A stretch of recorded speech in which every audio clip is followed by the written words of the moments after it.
একটি জরুরি ঘোষণা ঝিনাইদহ, মাগুরা ও নড়াইল 3 জেলার সম্মানিত বিদ্যুৎ গ্রাহকদের অবগতির জন্য জানানো যাইতেছে যে আগামীকাল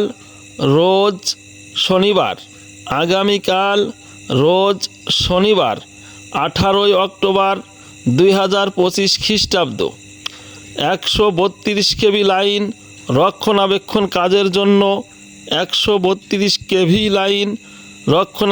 কাজের জন্য সকাল 6টা হতে সন্ধ্যা